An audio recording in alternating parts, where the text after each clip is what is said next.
Dave is back at it here to give everyone another Walking Dead Season 3 episode review video. But before I get to that, it's extremely important, if you're not caught up to the point where I am in rewatching or watching The Walking Dead 2, pay attention to this episode title. I'll put that title in the description. If that's the case and you find out that you're not caught up, then I suggest that you don't watch this video any further, simply to avoid anything like spoilers. So this will be The Walking Dead Season 3, Episode number 5. The title of this episode is called Save the Word. This will be my review, reaction, recap of the episode, and keep in mind I've seen this episode probably 5 times, just reviewing them for the channel and rewatching them due to the fact that The Walking Dead has announced the ending of The Walking Dead original series after Season 11, so that should be interesting. So, Rick is traumatized after the death of his wife Lori during the childbirth and abandons his responsibilities as both a parent to leave his new daughter and the other members of the group. Instead, releasing his anger on walkers, Daryl steps up as an interim leader and offers to go with Maggie to locate infant formula and other supplies for the group, or for the newborn, I should say. Glenn, Axel, and Oscar dig graves for their fallen comrades, Lori and T-Dog.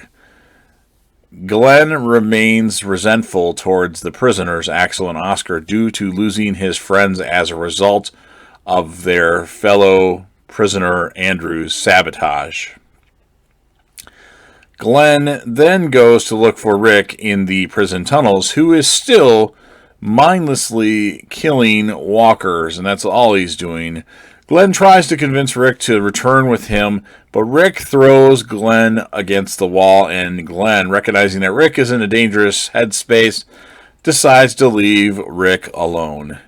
Daryl and Maggie successfully recover supplies from an abandoned daycare center, and they see to tending to the newborn.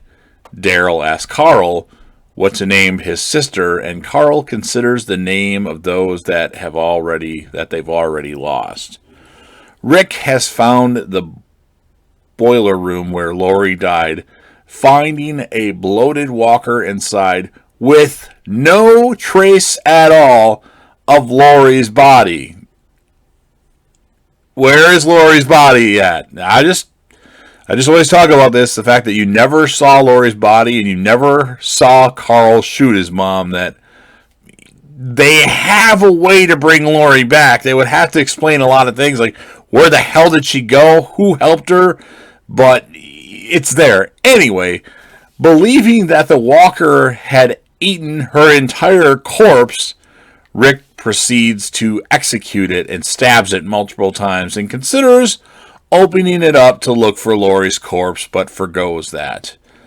In Woodbury, the town prepares for a celebration as directed by the governor. Michonne, still suspicious of the governor, attempts to retrieve her katana from his quarters. As soon as she gets her katana, she is forced to hide as the governor returns and overhears Milton warn the governor that his celebration will delay his experiments. She opts to exit out a back window to avoid being caught and discovers a courtyard with several cages filled with walkers. She proceeds to open the cages and methodically kill them. However, she is caught and taken to the governor, who orders her to become part of the research team. This team includes Milton and Merle. Is tasked to bring still animated walkers or zombies or whatever you want to call them that are trapped in pits back to Woodbury. The governor speaks to Andrea regarding Michonne, warning her that she is creating tension in Woodbury. Michonne again tries to convince Andrea to leave with her. Andrea believes that the governor will not let them go willingly, but is surprised that Merle allows them to go leave the town freely. Andrea wavers and opts to not leave, unwilling to spend another night or another 8 months surviving for her life when she's in a pretty good situation at the moment. Michonne, though, decides to leave on her own. That evening, the governor has Andrea join him to watch Merle spar against Martinez while surrounded by chained walkers. Andrea considers the event barbaric, but the governor insists it teaches the townspeople to not be afraid. And then he tells her it's kind of staged as they rip their jaws out and their teeth and they really can't hurt anybody, but still. We see Daryl visiting this makeshift grave for Carol, placing a Cherokee rose to honor her memory.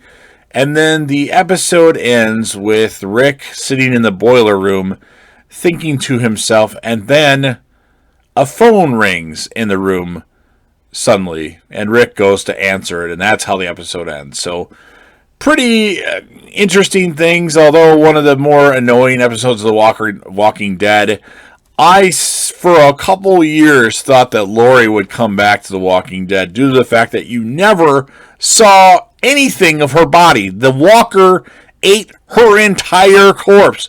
When have we seen a walker eat bones and everything? I don't know. I thought it was kind of, different. I mean, they would have to explain some things. Like, she got a big cut.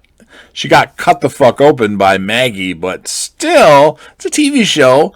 I mean, they don't have to explain very much, but oh well, I can look past that. But it was a slower episode. I think they focused too much on Woodbury, a little bit too much on this, and Rick just being a nutcase, hearing a telephone ring. There isn't a phone in the boiler room. We know that. It just randomly rang, and Rick answered the phone. So that'll be interesting to see what happens after that. As far as the score of the episode, I'm going to give it a 7.7 out of 10. It's not one of my favorite episodes. It's probably one of the weaker episodes of the series.